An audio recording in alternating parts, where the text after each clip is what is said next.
Now the next collection type that we're going to take a look at is going to look very similar to the list type, but there's going to be some pretty significant differences between the two. This one is called a tuple. So creating them is going to look very similar. Okay. Let's take a look. I got my command prompt, I'm in Python mode, and I'm going to create a new variable. We'll call it my tuple. And I'm going to make this equal to a collection of data. Okay. Now, if you might recall, when we used the list object or the list type, we saw that there was two different ways to be able to create a list. If you're creating just a really quick list, no constructor, it's just square brackets. Square bracket, put in your list, close the square bracket.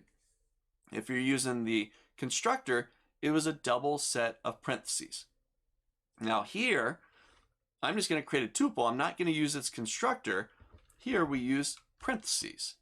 So this is the first difference. Not square brackets, but parentheses. And then I'm going to give it some values.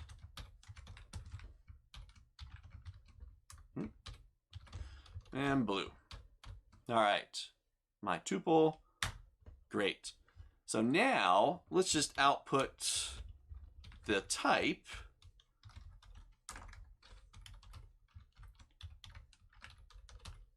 My tuple. All right, I'm gonna hit my enter key. All right, it's of class type tuple. There it is. Looks very similar to a list though, right? The only difference at this point, as far as we're concerned, is we're now using single parentheses to be able to create this new collection type, a tuple. Now we can also do the constructor just like we did with the list, but in that case it would be the double set of parentheses. Now there are some other differences here. Okay? I can do some stuff with this tuple, with this collection of data. I can access its methods, very similar to what we did with a list. Now remember using the len function? If I say print len, and I'm going to pass in my tuple. All right, there's 3 elements inside of this collection of data: red, green, and blue. Great. Now let's see. If I want to access a value from this list, right? I want to get green from this, or I want to get the element in the second position or in the first position. They're still 0 based. So red being at the 0 position, green at the number 1, and blue at the number 2, right? 0 based. So if I come here and I say print my tuple, and I'm going to use square brackets, I'm going to get what's at the first position. I'll close my bracket, close my parentheses, red at 0, green at the first or number 1 position, and I got back my green.